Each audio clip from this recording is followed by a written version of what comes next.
तर नमस्कार सगळ्यांना. तुमच्यासाठी आज एक नवीन टॉपिक घेऊन आले, की तुम्हाला फील्ड प्रोजेक्ट कसा करायचा मिनिमम टाईमामध्ये. त्यासाठी आपण एक टिप्स आणि ट्रिक घेऊन आले आणि त्याच्यामध्ये काय-काय पॉईंट कव्हर केले पाहिजे. मी तुम्हाला फॉर एक्झाम्पल एक प्रोजेक्ट दाखवणे, तर तुम्ही ते बघून घ्या आणि नाही कळलं तर मला कमेंट करा. मी नक्कीच तुमच्या हेल्प करायचा प्रयत्न करेन. तर आपल्या टॉपिकचं नाव आहे आज field project complete, how to make key point. काय-काय पॉईंट कव्हर झाले पाहिजे ते. आता मी फायनान्सचा स्टुडंट आहे, तर त्यासाठी फायनान्सचा एक प्रोजेक्ट तुमच्यासाठी घेऊन आलोय. तुम्हाला सांगतो कसा स्टार्टिंग टू एंड बनवलं पाहिजे आणि काय केलं पाहिजे त्यासाठी ते. तर बघू शकता इथे माझ्या प्रोजेक्टचं नाव आहे the study of digital banking awareness and challenges Pune. आता मी फायनान्सचा स्टुडंट आहे, तर मी digital banking awareness and challenges म्हणजे आजकालच्या युगामध्ये तर कोणकोणते चॅलेंजेस फेस करतात डिजिटल बँकिंगचे किंवा काय काय लोक चॅलेंजेस फेस करतात फ्रॉड बीड सगळ्यापासनं ओ टी पीपासनं. तर त्याचं मी ॲनालाइज केलेलं आहे. तर ते मी तुम्हाला आज सांगतो की कसं स्टार्टिंग टू एंड बनवायचं ते. सॉरी हे आल्याबद्दल. तर त्याच्यामध्ये बघा हा तुमचा फर्स्ट पेज आहे. त्यानंतर तुम्हाला असं डिक्लेरेशन बनवायला लागतं सगळ्यांना. डिक्लेरेशन तुम्ही स्क्रीनशॉट काढून आहे तसं लिहिलं तरी चालतं, त्याचा काही विषय नाही.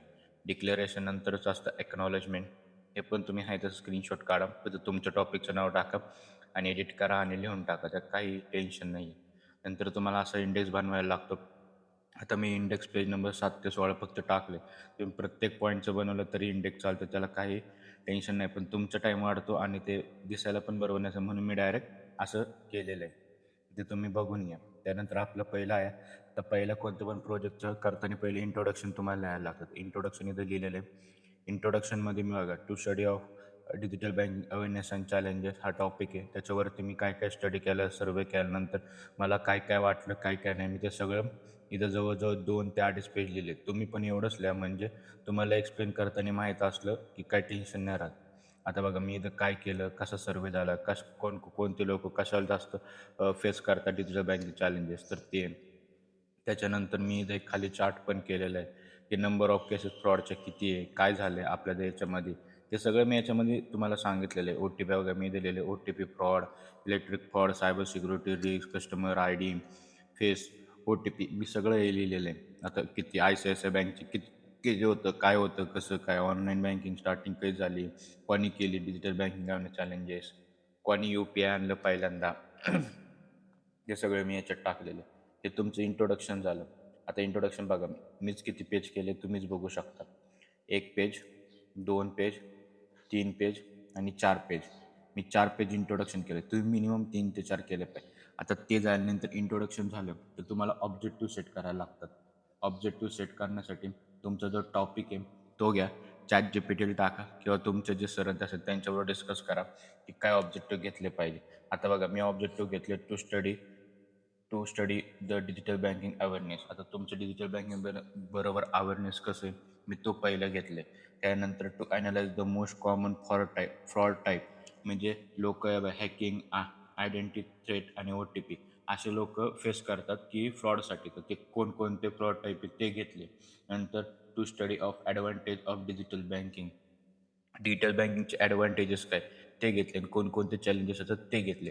आता हे ऑब्जेक्टिव्ह आणि टॉपिक काय इम्पॉर्टंट आहे, तुम्ही जे क्वेश्चनर बनवता सर्वेसाठी तर त्यासाठी याच्या रिलेटेडच तुम्हाला क्वेश्चन बनवायला लागतात. दुसरे क्वेश्चन बनवून चालत नाही. त्यामुळं तुम्हाला हे लागतंच. तुम्हाला हे करावंच लागतं. ऑब्जेक्टिव्ह आणि टॉपिकचं नाव पहिल्यांदा. आता ऑब्जेक्टिव्ह झाल्यानंतर बघा स्कोप दिले. मी तुम्हाला फक्त दाखवतो, एक्सप्लेन करत नाही. तुम्हाला व्हिडिओ मी स्लो करून टाकतो. त्यामुळे तुम्ही स्क्रीनशॉट काढून बघू शकता. कारण व्हिडिओ तुम्हाला प्रत्येक पॉईंट सांगत बसलं तर एक एक एक एक तासाची तर व्हिडिओच होऊन जाईल. तर त्याच्यामुळं. तर आता बघा नंतर स्कोप आहे.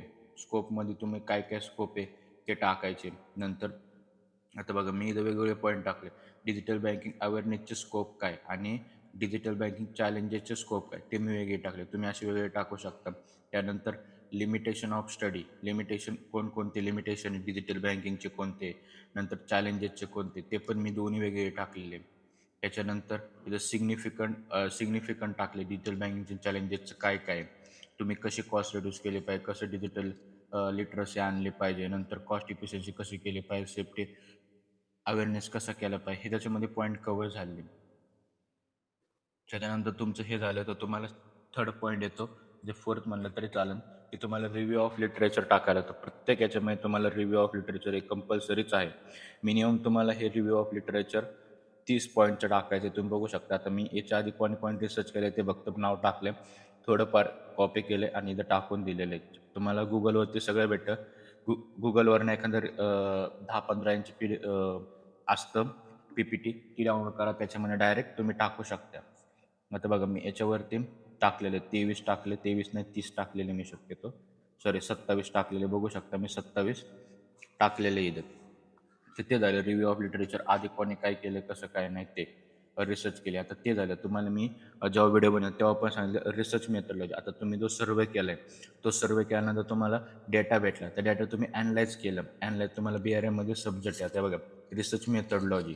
रिसर्च मेथडॉलॉजी काय ते मी सगळं टाकले. त्यानंतर कसं सर्व्हे केला ते टाकले. आता तुम्ही डेटा कलेक्ट करणार आहे. तर आता रिसर्च टाईप. आता ही जी तुम्ही काय रिसर्च मेथडॉलॉजी यूज केली. त्याच्यामुळे तुम्ही रिसर्च टाइप डेटा ॲनालिसिस करण्यासाठी यूज केला डिस्क्रिप्टिव्ह रिसर्च. तर डिस्क्रिप्टिव्ह रिसर्च म्हणजे काय? तर ते मी इथं सगळं एक्सप्लेन केलं. काय डिस्क्रिप्टिव्ह रिसर्च, काय नाही ते. त्यानंतर सॅम्पलिंग मेथड कोणकोणती आहे? तुम्ही सॅम्पलिंग मेथड कोणती वापरली? ते केलं. प्रोबॅबिलिटी वापरली, नॉन प्रोबॅबिलिटी वापरली का प्रोबॅबिलिटीमध्ये आता बघा मी माझ्या प्रोजेक्टमध्ये प्रोबॅबिलिटी सॅम्पलिंग मेथड वापरली. त्याच्यामधली सिंपल रँडम सॅम्पलिंग मेथड वापरली मी. जे तुम्ही लिहिलेले बघू शकता. मी ही मेथड वापरलेली. तर त्यामुळं मग असा विषय आहे. तुम्ही बघू शकता. काय तुम्हाला काही नाही. तुम्हाला सगळं दिलेलं असतं. फक्त तुम्हाला ते पॉइंट वाईज तुम्हाला टाकायचे.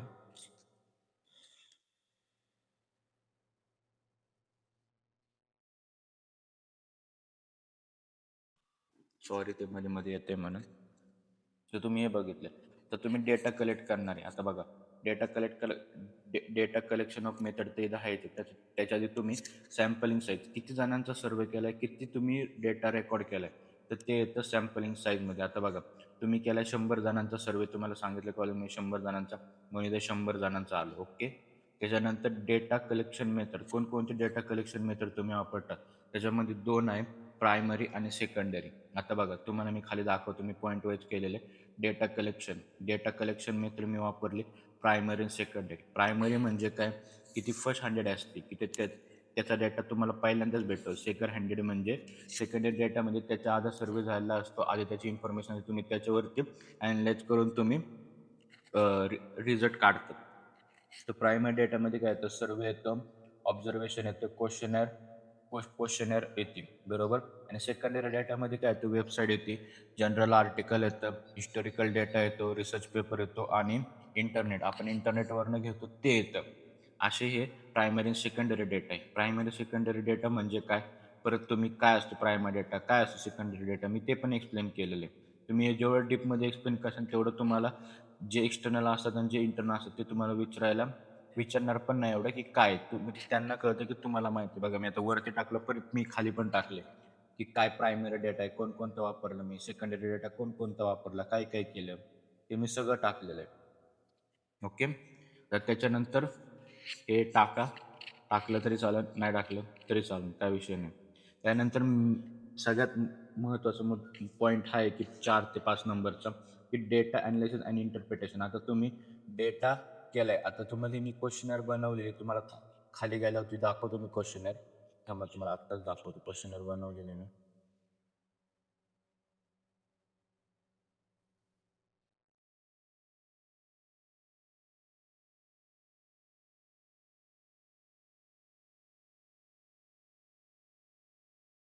हं.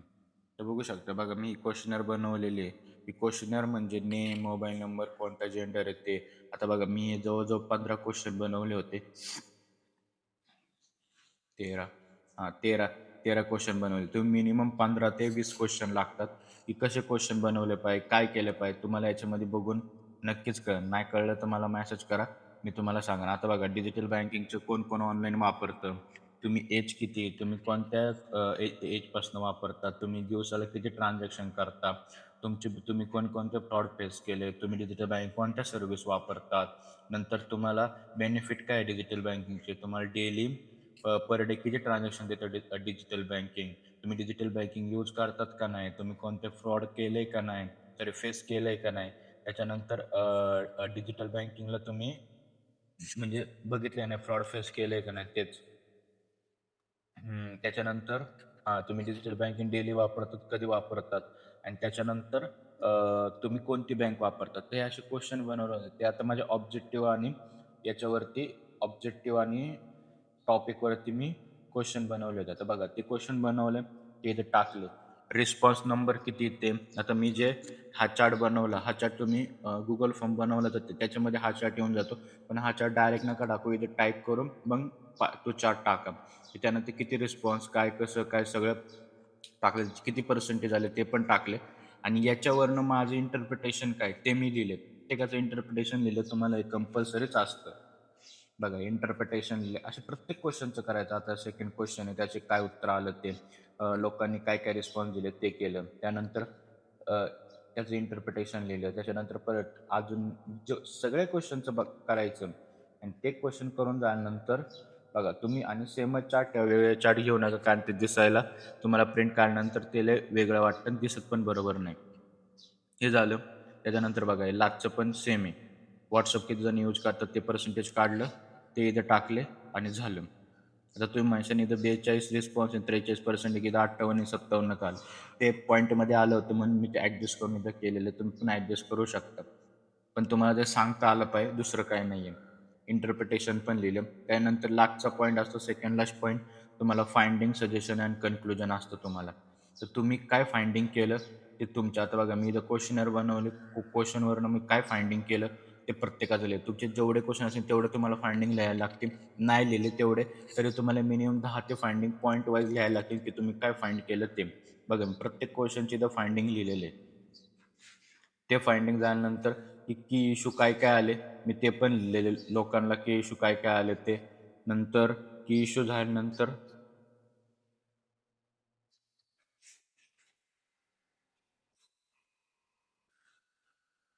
तुम्ही हे लिहिलं तरी चालतं, नाही लिहिलं तरी चालतं. तुमची इच्छा. तुम्हाला लिहायचं लिहा.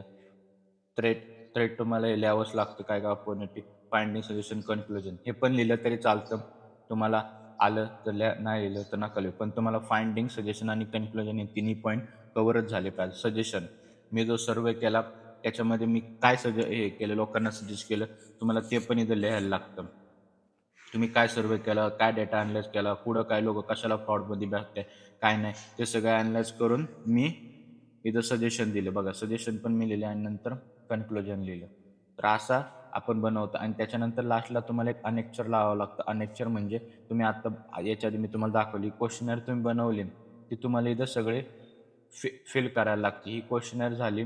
त्यानंतर तुम्हाला बिब्लिओग्राफी तुम्ही कुठनं तो डेटा घेतला. आता सपोज मी वरती रिव्ह्यू ऑफ लिटरेचर घेतलं होतं, तर ते कुठनं घेतलं, काय केलं मी, हा डेटा अॅनलाईज केला, इन्फॉर्मेशन कलेक्ट केली, ती कुठनं केली. हे बघा हे लिंक पण आहे खाली. तुम्ही या प्रत्येक लिंकवर क्लिक केलं तर तुम्हाला वरचा डेटा सगळा भेटून जाईल. स्क्रीनशॉट काढा, लिंक कॉपी करून टाका, तुम्हाला सगळा डेटा आरामात मिळून जाईल. असं मी हा प्रोजेक्ट केला होता आणि त्याच्यानंतर तुम्हाला तुम्ही जे हे फिल करणार आहे, तुम्हाला सॉफ्ट कॉपी झेरॉक्स काढायला लावतात प्रत्येक मॅडम आणि सर. तर त्याचे तुम्हाला इथं मिनिमम 5 रिस्पॉन्स जोडायला लागतात फोटो काढून आणि ते झाल्यानंतर तुम्हाला लास्टचा पॉईंट असतो की तुम्हाला तुमचे जिओ टॅगचे फोटो ॲड करायचे असतात. असा फील्ड प्रोजेक्ट आहे. लय सोप्पा आहे. मी या प्रोजेक्टची लिंक बायोमध्ये देतो. तुम्ही नक्कीच क्लिक करा आणि बघू शकता तुम्ही कसा प्रोजेक्ट केला आहे ते. आपण भेटू नेक्स्ट व्हिडिओमध्ये. तेव्हा मी तुम्हाला अजून सांगेन की कसा मिनिमम टाईममध्ये 1 ते 2 दिवसामध्ये प्रोजेक्ट कंप्लीट करायचा. तो त्यासाठी आत्ताच आपल्या चॅनल सबस्क्राईब करून ठेवा. भेटू नेक्स्ट व्हिडिओमध्ये. बाय.